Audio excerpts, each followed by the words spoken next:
doing out there in YouTube land? This Gorilla Wayne. This is Sabbath. This is the Sabbath day, the day of Shabbat, the day of rest. I got my blue candle burning. I got my frankincense and myrrh burning. And I got me a little something to sip on. I ain't no pastor, so I can sip on a little taste of something. You know what I'm talking about?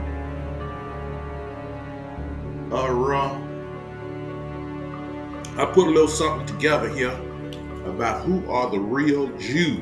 Everybody talking about who the real Jews. Who the real Jews? Who the real Jews? Them people up north, up there, fighting with Palestine, they say they the real Jews. And African Americans say they the real Jews. There's a lot of prejudice going back and forth. You know what I'm talking about? You know, a lot of different things going on in history here. So, I've been wondering about the topic myself, so I got a little bit of something put together here. Who the real Jews? Is they black or white? Is they mixed?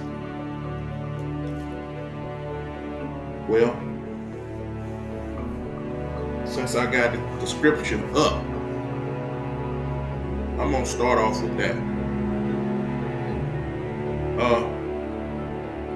I got Leviticus 13, 12, 13 up right here. It says,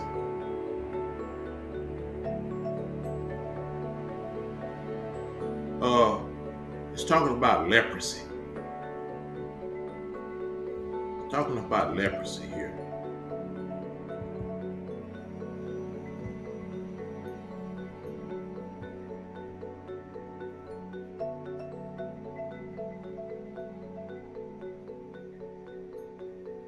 Talking about leprosy and how to tell it.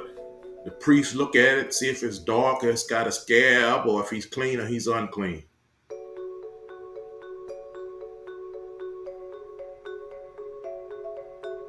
I'm going to start at 13:9. When the plague of leprosy is in a man, then he shall be brought unto the priest.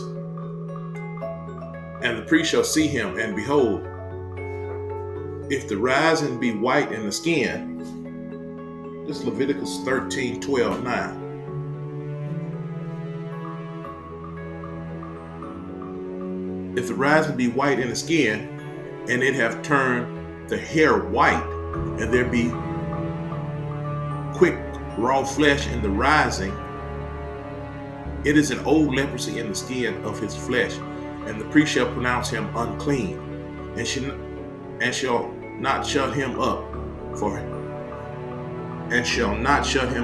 he is unclean. And if the leprosy break out abroad in the skin, and the leprosy cover all the skin of him that has the plague, from his head even to his foot, wherever the priest looks, that the priest shall consider, and behold, if the leprosy has covered all his flesh, he shall pronounce him clean. That has the plague. It is all turned white. He is clean. But when raw flesh, sore flesh appears in him, he shall be unclean.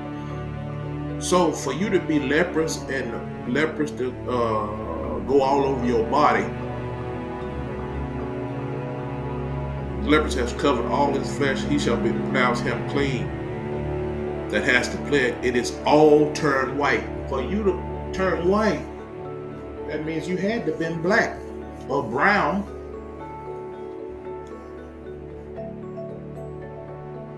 That's one scripture. So what does that mean? This is Leviticus. This is in the Hebrew Bible, in the Torah. So what does that mean? The people were black and they were white. Okay. I'm going to go to a story in 2 Kings right now. 2 Kings. See, I hope I can find it fast. 2 Kings. 2 Kings 5:26.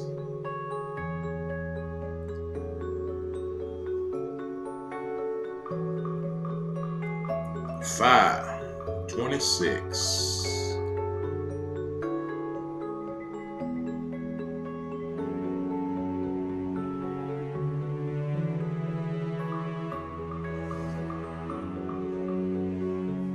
It's about a guy stealing. This is about corruption in the company.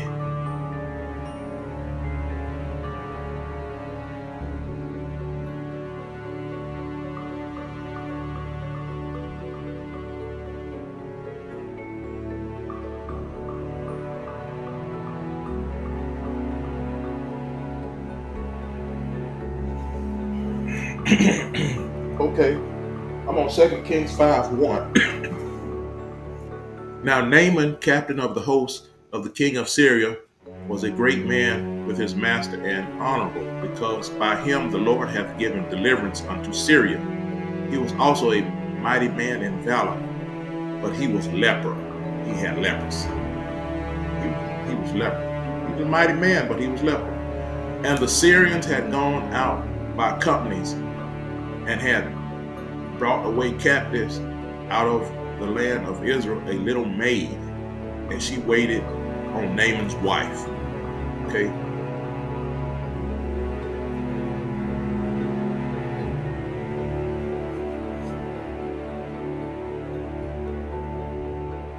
And she said unto her mistress, okay, so they had a captive from Israel. And she said unto her mistress, would God, my Lord, were with the prophet that is in Samaria, for he would recover him of his leprosy.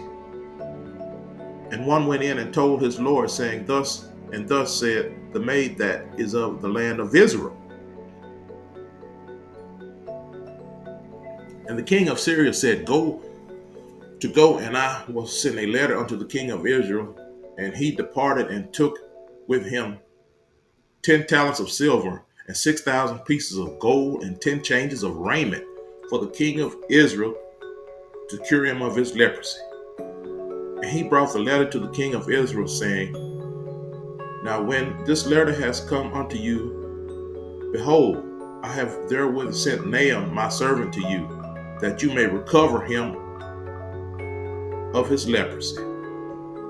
And it came to pass, when the king of Israel had read the letter, that he rent his clothes and said, am I God to kill and make alive, that this man doth send unto me to recover a man of leprosy? Wherefore consider, I pray you, and see how he seeks a quarrel against me. He's trying to start some junk, some drama, he said. He said, shit, I can't do that.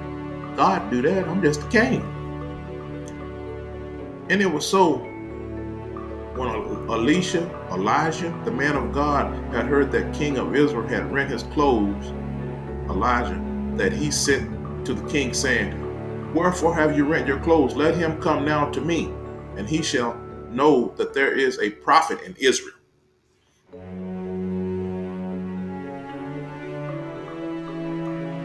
So Naaman came with his horses and with his chariot, and stood at the door of the house of Elisha. And Elisha sent a messenger unto him, saying, go and wash in Jordan 7 times, and your flesh shall come again to you.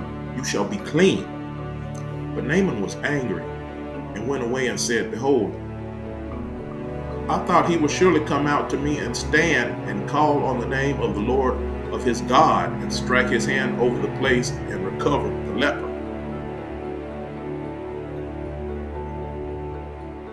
Are not Abana and Pharpar rivers of Damascus better than all the waters of Israel? May I not wash in them and be clean? So he turned away and went away in rage. He thought the man couldn't do nothing. He thought he was just talking. And his servants came near and spoke unto him and said, my father, if the prophet had bid you do some great thing, would you not have done it? How much rather than when he says to you, wash and be clean?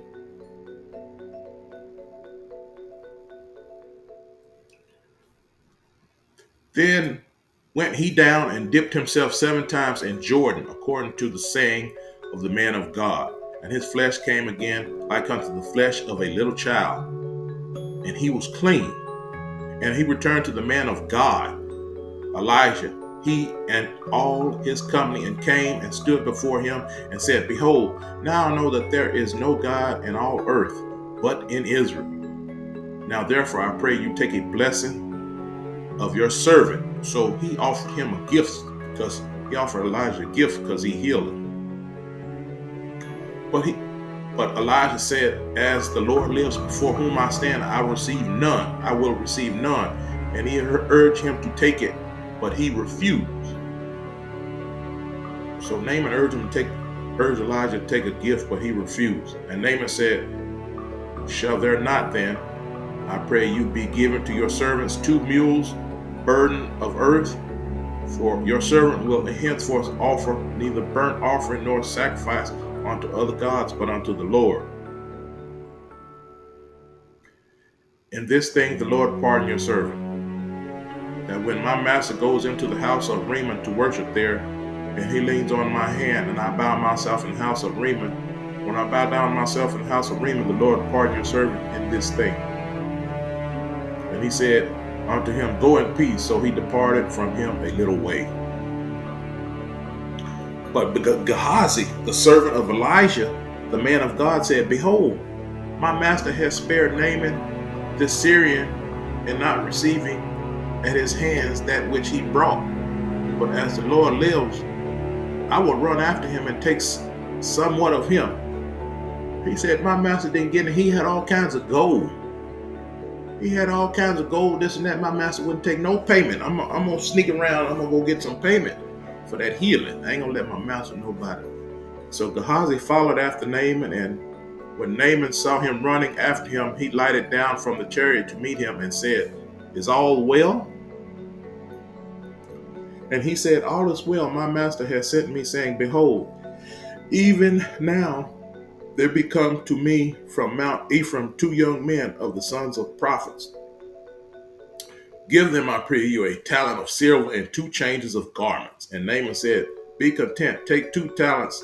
And he urged him, and bound 2 talents of silver in 2 bags with 2 changes of garments, and laid them upon 2 of his servants. And they bare them before him. And when he came to the tower, he took them from their hand and bestowed them in the house. He let the men go, and they departed. But he went in and stood before his master, and Elijah said unto him, Whence come you, Gehazi? And he said, Your servant went nowhere. He said, I ain't been nowhere. He said unto him, Went not mine heart with you?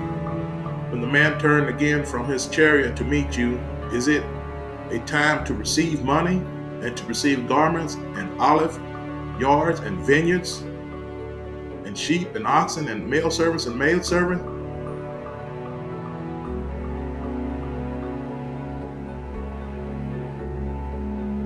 So he cursed him, because he knew what he did. The leprosy therefore of Naaman shall cleave unto you, and unto your seed forever. And he went out from his presence as leper, as white as snow. So his seed forever is white as snow. Now, we all like them snow bunnies. There's snow bunnies everywhere you look.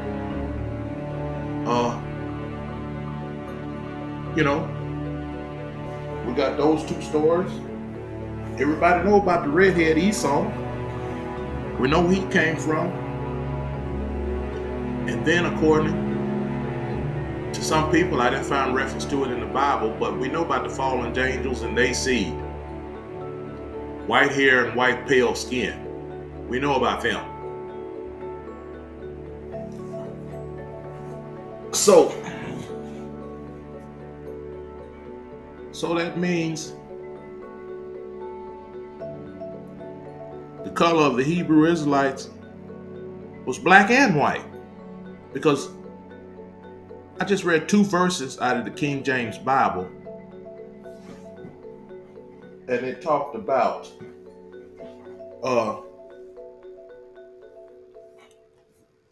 the color You got to be dark skinned in order to be turned white. So that means people of the Bible were black and white. Now I'm fixing to find something else real quick while I'm here. Give me a minute.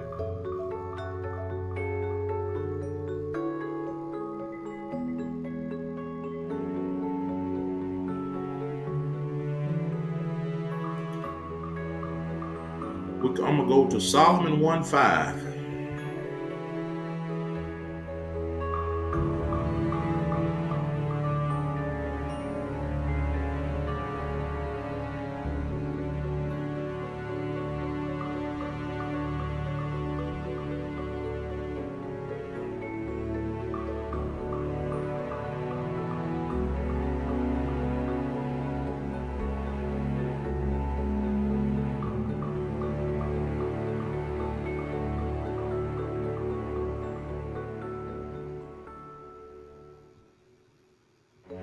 Solomon 1:5.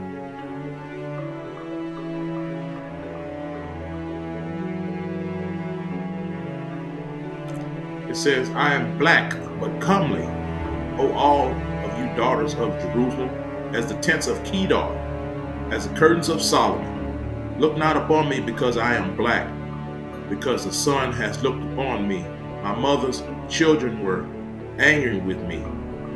They made me the keeper of the vineyards, but mine own vineyard has not I kept. He black. He Oreo cookie black according to him. He been out in the sun so much. There's other verses in the Bible that talk about black skin. Now, I've heard they say Israel olive complected. What does it mean to say Israel was olive complected? What is olive complexion? Well, this is olive complexion.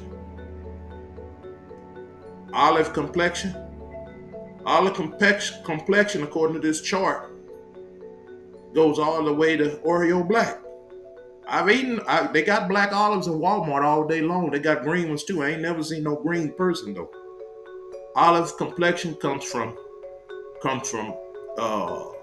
like an Asian color or Middle Eastern color, all the way to cookie black. That's olive complexion. That's a wide variety, ain't it? That's a wide variety. Okay? And that's not including the white as snow.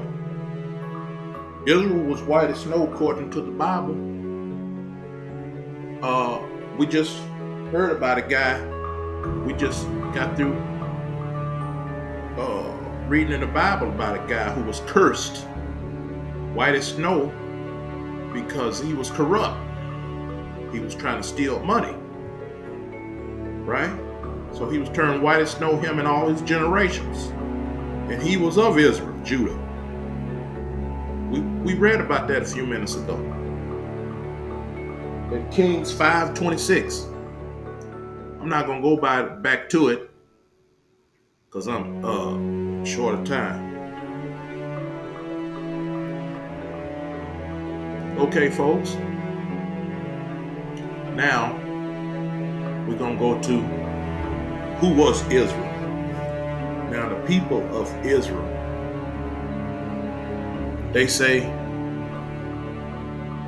they Israel. That's true. They are Israel. Hebrew Israelites say the people in Israel, they aren't Israel. And the people in Israel say the Hebrew Israelites, they aren't Israel. You know what? Sibling rivalry. Sibling rivalry. At its finest. At its finest. People in Israel are Israel. They say that people in Israel are converts. I'm sure some of them are. They're converts all over the world. Let's look at this article. Where are the 10 lost tribes?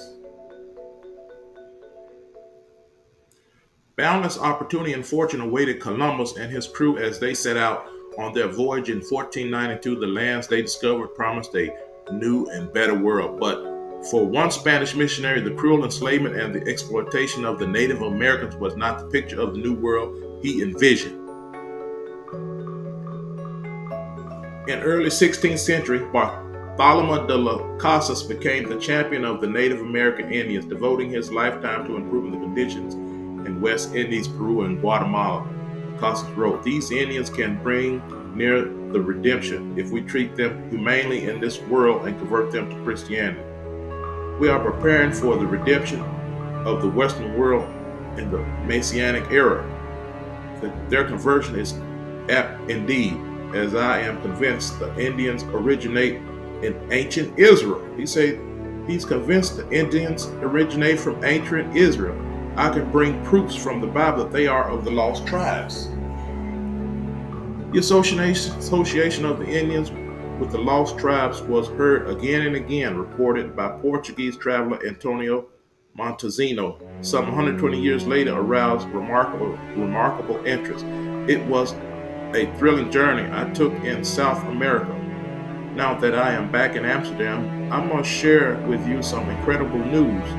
There is a Jewish Indian tribe living beyond the mountain passes of the Andes. Indeed, I myself heard them recite the Shema, the expression of the Jewish faith, and saw them observe the Jewish rituals. Christian theologians awaiting the second coming were thrilled to receive this welcome news, for tradition held that when the 10 tribes were found, reunited, and restored to the Holy Land, the Messianic age was close at hand. New World Part 2. Manasseh ben Israel, a Dutch Jewish scholar, widely respected in both Christian and Jewish circles, played a central role in strengthening the association of the American Indians with the lost tribes. Deeply influenced by Montezino's report and stimulated by his own mystical disposition, Ben Israel gradually fashioned his most important best-selling book, The Hope of Israel, in 1655. Manasseh ben Israel met with Oliver Cromwell, Lord Protector of England, at Westminster.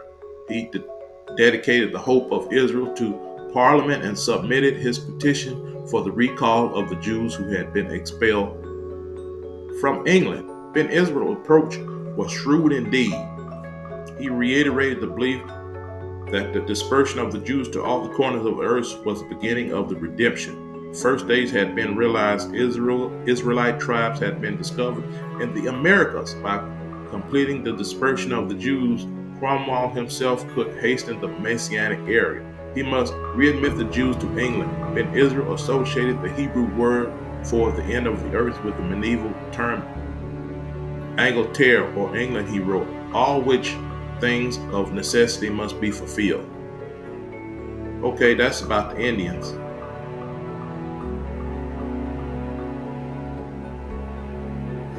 False Messiah. In year 96, a fantastic manifesto made its way like lightning to all corners of Islamic Jews and Christian worlds. Publicized by the charismatic Rabbi Nathan Gaza, the letter announced that the Messiah has arrived. Hear ye, brethren in Israel, that our Messiah has come to life in the city of Izmir, and his name is Shabbaziva. Soon he will, this is about the false Messiah.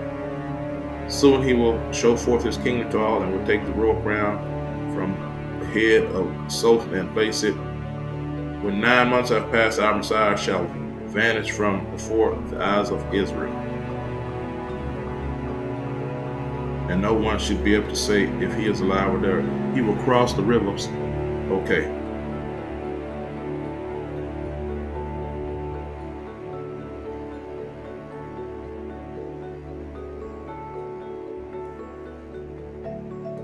The news that the Messiah had arrived, I'm skipping over some stuff. The news that the Messiah had arrived brought a wave of excitement in country after country in a Messianic fervor.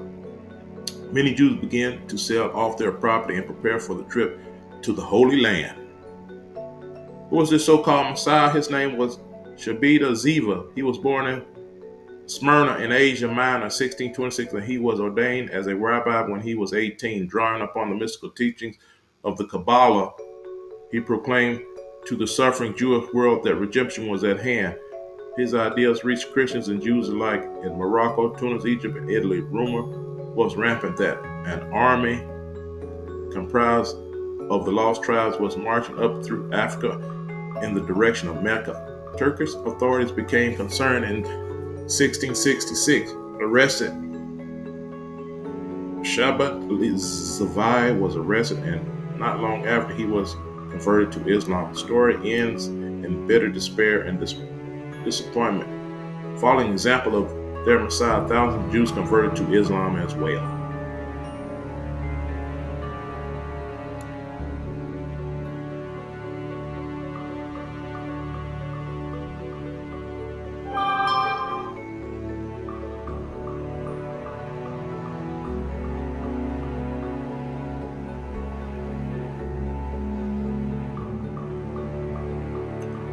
Tribal groups.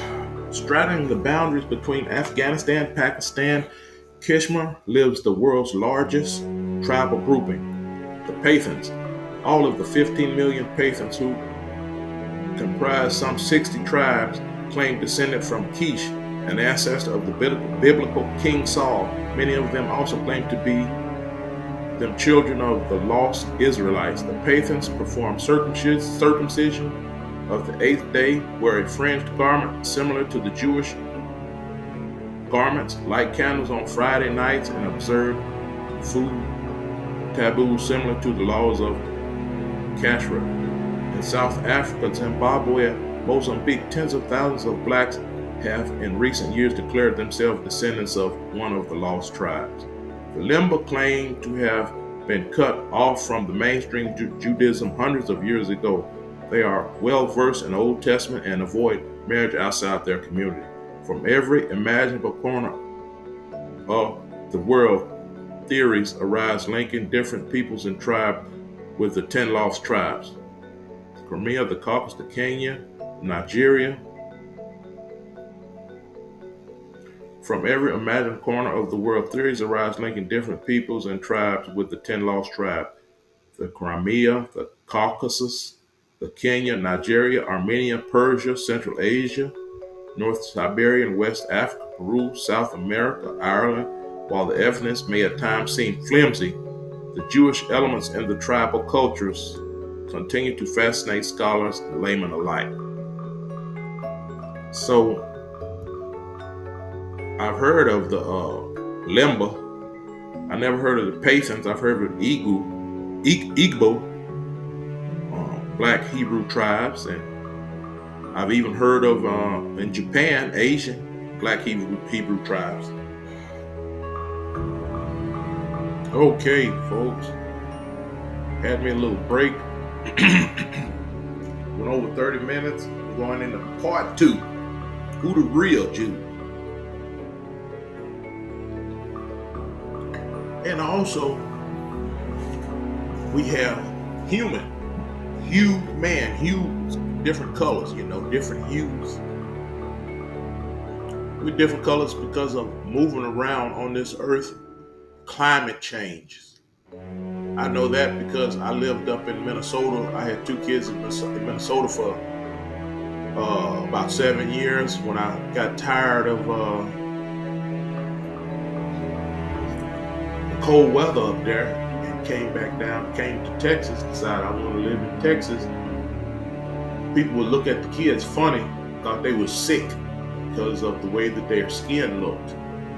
It was brown, palish. They looked kind of like something was wrong with them. I seen some at a store. Some people look at them like they was just pale from being up in Minnesota, being in the house and being in. That's what was wrong with them. Stayed down here long enough, their skin started darkening up.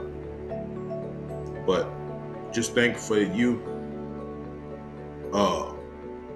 move from a hot climate to a cold climate for a few hundred years, your skin's gonna change. Your bone structure might change a little bit. You can't have a wide nose up in a cold climate because you end up with brain damage. Your brain will freeze up back there, the back of your nose. Your big lips will freeze off, things like that. And there's no sun, so you're gonna lose your melanin. You can't get vitamin D. There's no sun. You can't have so much melanin. Different body changes go through because of that too. So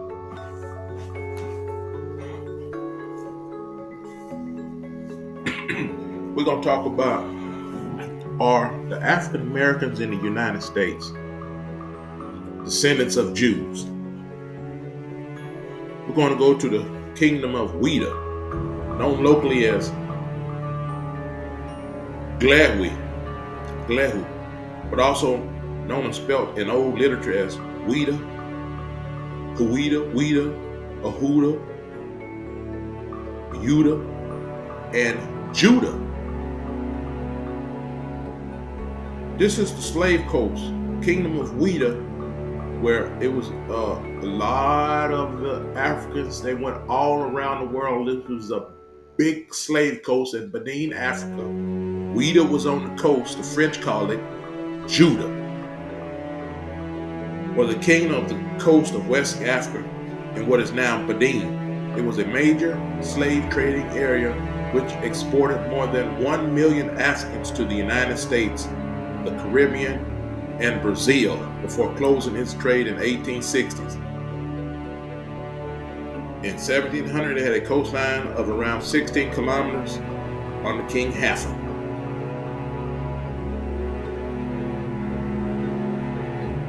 We're going to look at some more.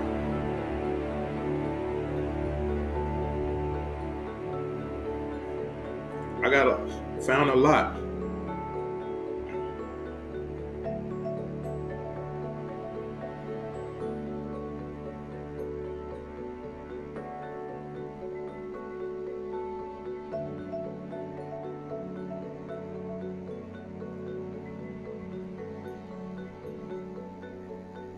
Okay, folks.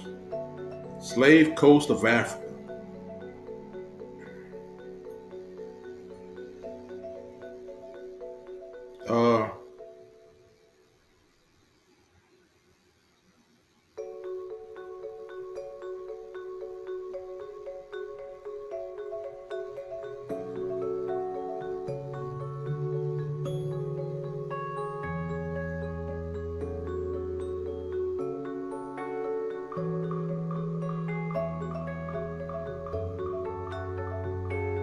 The ports traded slaves who were supplied from African communities, tribes, and kingdoms, including Alada and Ouida. The French call it Judah, which were later taken over by the Dahomey Kingdom. The Dahomey Kingdom is in Benin. And before Ouida was taken over by Dahomey, Dahomey is part of Benin. Just look this up on Wikipedia, Slave Coast of West Africa. They'll tell you about that. Let's go through some more, because I got quite a bunch of them. This is a guy named Aluda Equiano. He is from the Igbo tribe. Some of you know about the Igbo tribe. They are Jews. He said he was captured and enslaved.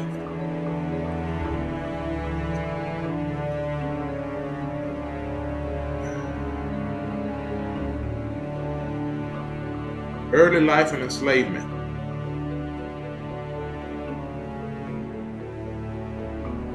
Let's read that. According to his 1789 memoir, Equiano was born around 1745 in the Igbo village of Asaka in what is now southern Nigeria. He claimed his home was part of the kingdom of Benin. Igbo tribe, we all know, they Jews. Equiano recounted an incident of an attempted kidnapping of children in his Igbo village, which was foiled by adults. When he was around the age of 11, He and his sister were left alone to look after their family premises, as was common when adults went out of the houses to work. They were kidnapped and taken far from their home, separated and sold to slave traders.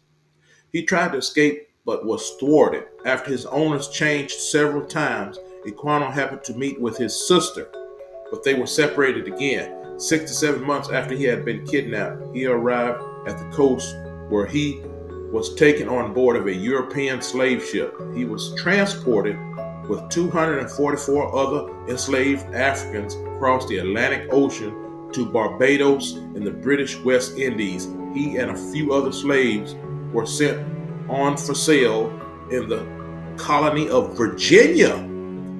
You know, I looked up my last name, Hollins, and it went right to the slave coast. I stopped looking after that, got depressed. I said, well, I need to change my last name or abbreviate my last name and make my own last name up. With Yah, I was going to do that.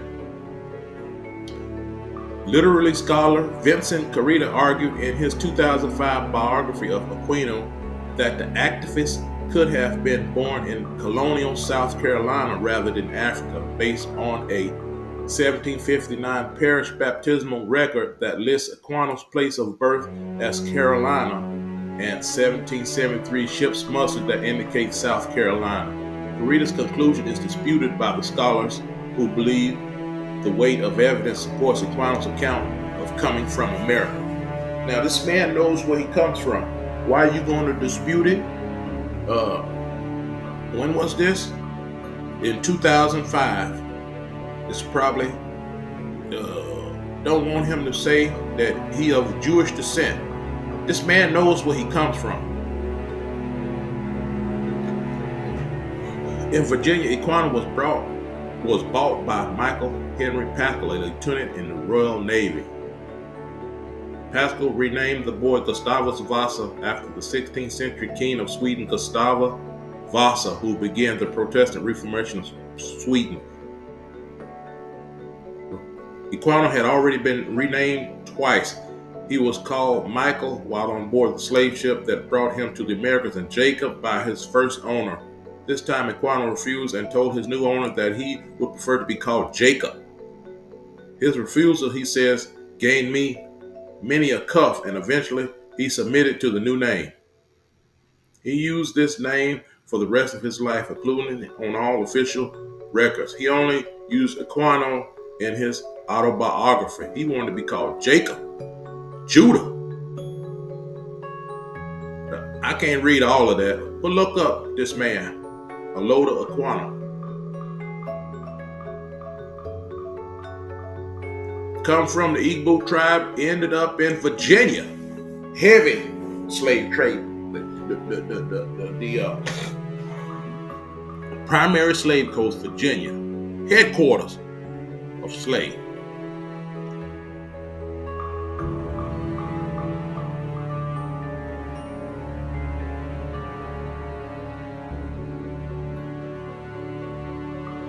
That's pictures of him.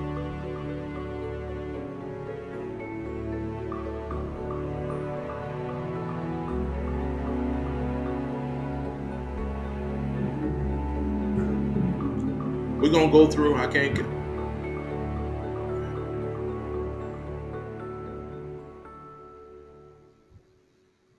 Ouida. This is Ouida.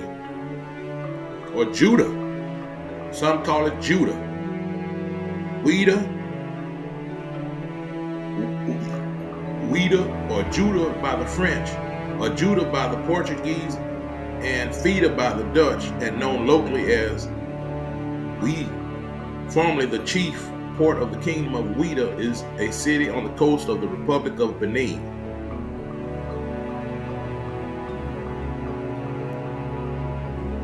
Look at this map.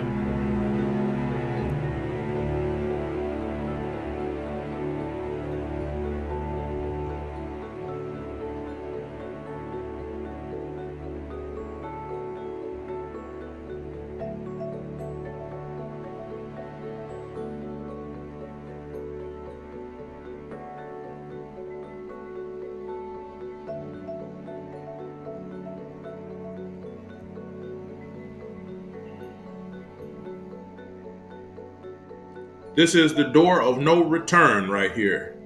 This is right there on the coast.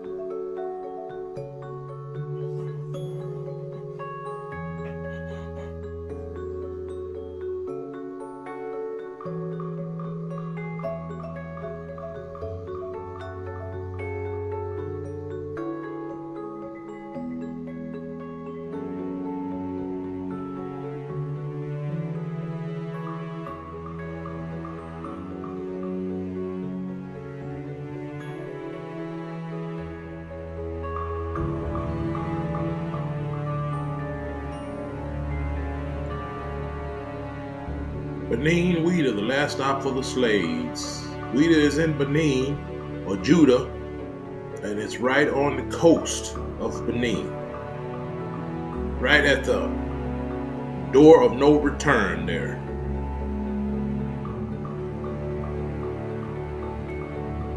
When you go through that gate, you get on the ship, that's the door of no return.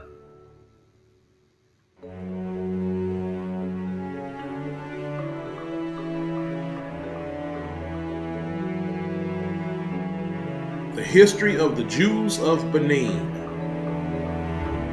In the 19th century, the French Catholic missionary Pierre Bertrand Bush observed customs in Dahomey, which is Benin, such as circumcision and seclusion of menstruating women that he termed Judaic practices, believing them to be of Jewish origin. In 1926, a report published by the Jewish scholar Jonas Kreppel claimed that a large community of black Jews existed in the interior of Dahomey. According to Kreppel, these black Jews had their own central temple where they sacrificed animals, and laws were engraved on tablets that were hung on the temple wall. A book titled Dahomey and the Lost Jews was written by George Amoka. Benin-Israel relations. In 1961, Benin, then known as Dahomey, established full diplomatic relations with Israel and signed a friendship treaty and technical assistance treaty with Israel. The treaties were signed by Dahomey Foreign Minister Asoga Oka and Israel Trade Minister Benaz Rosen. Prime Minister David Ben-Gurion and Dahomey President Hubert Maga signed the joint statement. Dahomey's president and entourage will finish tomorrow an 8-day visit, which will include a dinner tendered them by Israel President Yitzhak Ben-Zvi. Benin-Israel relations. Now, the Kingdom of Dahomey was a West African kingdom located within present-day Benin that existed from approximately 1600 to 1904. This previous one, I got to say, read that again. In 1961, Benin, known as Dahomey, established full diplomatic relations with Israel and signed a friendship treaty and technical assistance treaty with Israel. They know they Israelites. We're going to go back to the history of Jews in Benin.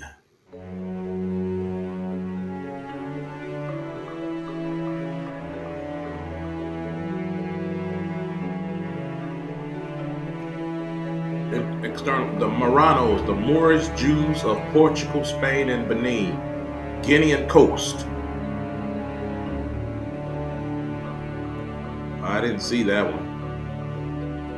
The Marranos, the Moorish Jews of Portugal, Spain, and Benin.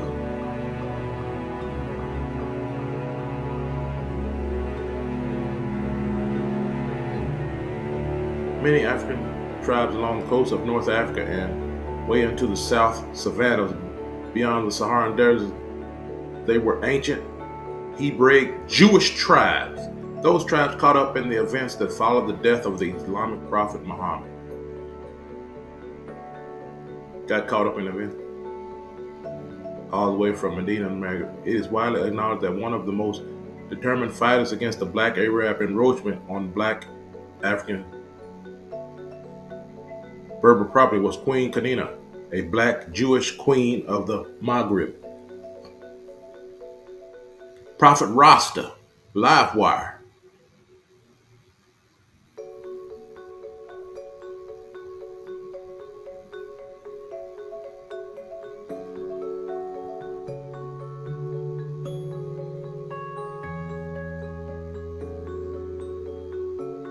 Here is Dahomey. This is Dahomey, which is Benin.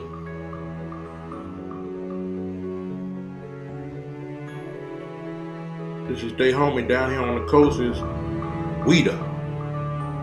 This is Dahomey, Benin.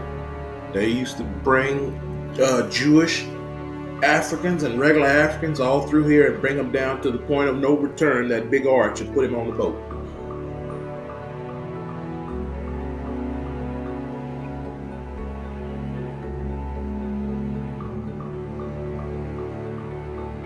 Benin, officially the Republic of Benin, is a country in West Africa. It was formerly known as Dahomey.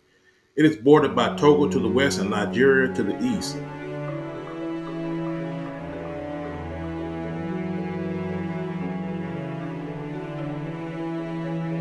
This is it. This is Benin, Dahomey, and Ouidah, or Judah, slave coast. Lots of Jewish African slaves ended up in the Americas and around the world. From right here, this is proof enough for me that African Americans have Hebrew blood.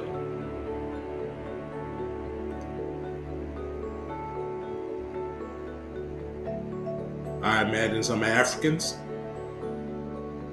some Jewish Africans and some regular Africans came through this coast to the Americas.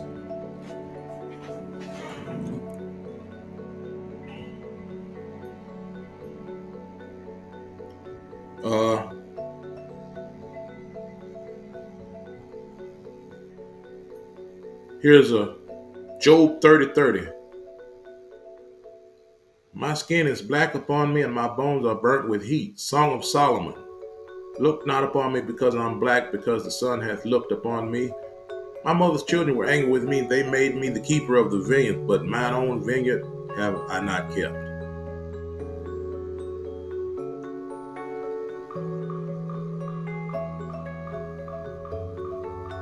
I also wondered, why was the North and the South separated? Why was Israel divided into the southern kingdom and the northern kingdom? I can't read all this, but I'm going to get down to it. It says, after Solomon's death, his son Rehoboam was said to become. It had to do with taxes. They said they was warring about taxes. Judah on the south wouldn't cut him a break on the taxes, so they broke up. And Israel went to the north.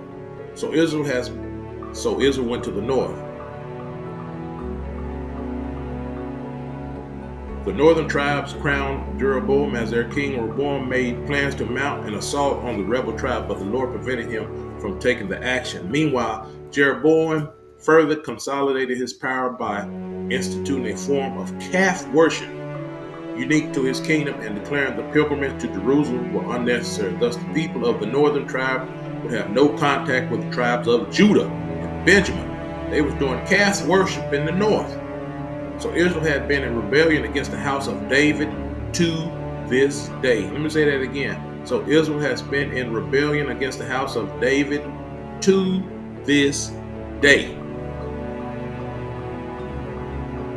The good news is that God in his mercy has promised a reuniting of the northern and southern kingdoms. He will raise a banner for the nations and gather the exiles of Israel. He will assemble the scattered people of Judah from the four quarters of the earth. Ephraim's jealousy will vanish and Judah's enemies will be destroyed. Ephraim will not be jealous of Judah, nor Judah hostile toward Ephraim. when the Prince of Peace, Jesus Christ, or Yeshua HaMashiach, or the Creator's only begotten Son, whatever you want to call him, reigns in his millennial kingdom, all hostility, jealousy, sibling rivalry, and conflict among the tribes will be put to rest. Well, that's all I got on that, folks. That answers a lot of questions for me. That answers a lot of questions for me. So I hope everybody got something out of that. These Hebrew Israelites, we the only Jews. The Jews in Israel are going to be destroyed and all this type of stuff. No, they ain't. Not the way that you think they're going to be destroyed. There's a whole lot of people going to be destroyed. There's going to be some people up in Israel destroyed. There's going to be some people in the U.S. There's going to be people all the way around the world destroyed. Is there Satan worshipers in Israel? Oh yeah. Is there Satan worshipers in Hebrew Israelites? Oh yeah. Is there Satan worship in Christianity? Oh yeah. It's everywhere. It's everywhere.